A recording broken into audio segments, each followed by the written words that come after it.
ஹரே கிருஷ்ண பக்தர்களே, அறிவின் அரசன் பாகம் 18 அத்தியாயம் 5 பரம்பரை சீடத் தொடர் மூலம் அறிவு. அதன் தொடர்ச்சி. பகவத்கீதையில் பக்தி யோகம், கர்மயோகம், ஞான யோகம், ஹத யோகம் என பல யோக முறைகள் விவரிக்கப்பட்டுள்ளன. எனவேதான் கீதை இங்கு யோகம் என்று அழைக்கப்படுகின்றது. யோகம் என்ற சொல்லுக்கு இணைப்பது என்று பொருள். யோகத்தில் நாம் நம் உணர்வை இறைவனுடன் இணைக்கின்றோம் என்பதுதான் கருத்து.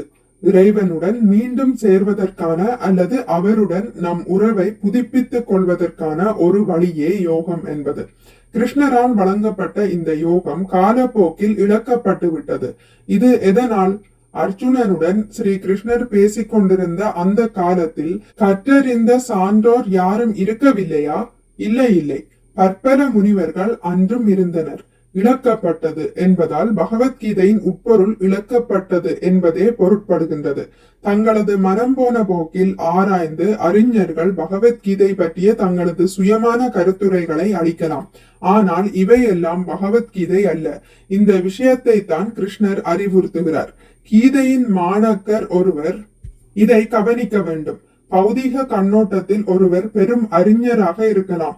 ஆனால் இது பகவத்கீதைக்கு கருத்துரை சொல்லும் தகுதியை அவருக்கு அளிக்காது. பகவத்கீதையை புரிந்து கொள்ள வேண்டுமானால் நாம் பரம்பரை கொள்கையை ஏற்றுக்கொள்ள வேண்டும்.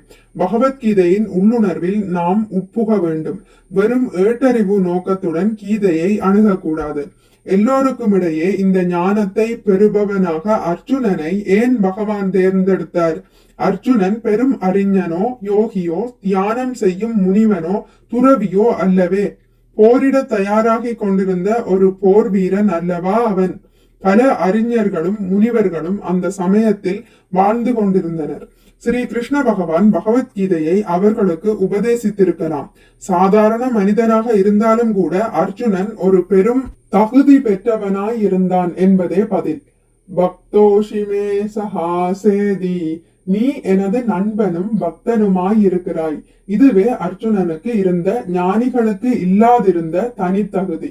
கிருஷ்ணரே பரமபுருஷ பகவான் என்பதை அர்ஜுனன் அறிந்திருந்தான்.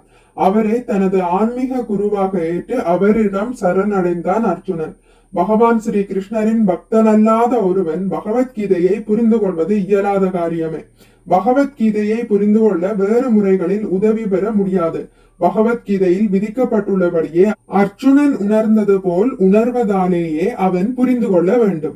வேறு வழியில் பகவத்கீதையை நாம் உணர முயன்றாலோ அல்லது சுயமான கருத்துரை அளித்தாலோ அது நமது ஏட்டறிவின் பறைசாற்றலாயிருக்குமே ஒழிய பகவத்கீதை ஆகாது. ஏட்டறிவால் பகவத்கீதையின் ஏதோ ஒரு கொள்கையை நம்மால் உண்டாக்க முடியலாம். தனது அஹிம்சை கொள்கைக்கு ஆதரவு காட்டும் முயற்சியில் மகாத்மா காந்தி பகவத்கீதைக்கு கருத்துரை அளித்தது போல பகவத்கீதையிலிருந்து எப்படி அஹிம்சையை நிரூபிக்க இயலும்? போரிட அர்ஜுனனின் தயக்கம், எதிரிகளை கொல்லுமாறு கிருஷ்ணர் அவனை தூண்டுதல், இதுவன்றோ கீதையில் சாரமே. உண்மையில் போர் பரமனால் முன்பே தீர்மானிக்கப்பட்டு விட்டதென்றும் போர்க்களத்தில் கூடிய எல்லோரும் என்றும் திரும்பி செல்லார் என்பது முன்பே நிச்சயிக்கப்பட்டு விட்டது என்றும் கிருஷ்ணர் அர்ஜுனனுக்கு சொல்கிறார். அப்போர் வீரர் எல்லோரும் மரணப்படும் விதியே கிருஷ்ணரது திட்டம். அவர்களை வெல்லும் நற்பெயரை அடையும் வாய்ப்பை மட்டுமே அர்ஜுனனுக்கு கொடுத்தார் ஸ்ரீ கிருஷ்ணர்.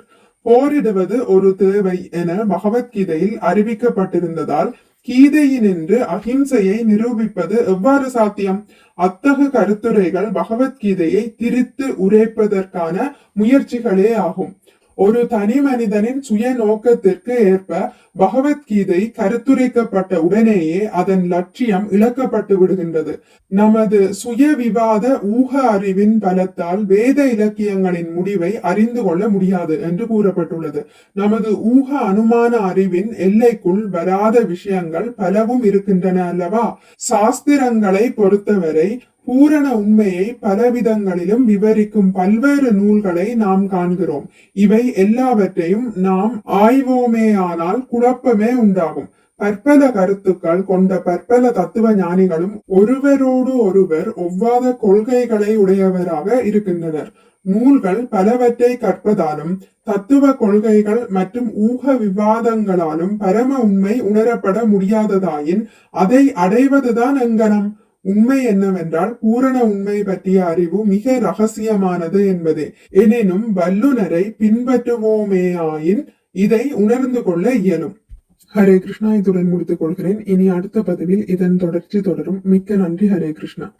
உங்களுக்கு இந்த வீடியோ பிடித்திருந்தால் லைக் பண்ணுங்கள், ஷேர் பண்ணுங்கள், சப்ஸ்கிரைப் பண்ணுங்கள். நோட்டிபிகேஷன் பெல்லை அழுத்துவதன் மூலம் அடுத்த பதிவுகள் உங்களை வந்தடையும். பகவான் ஸ்ரீ கிருஷ்ணரை பற்றி கேட்டு மகிழ்வோம். ஹரே கிருஷ்ணா.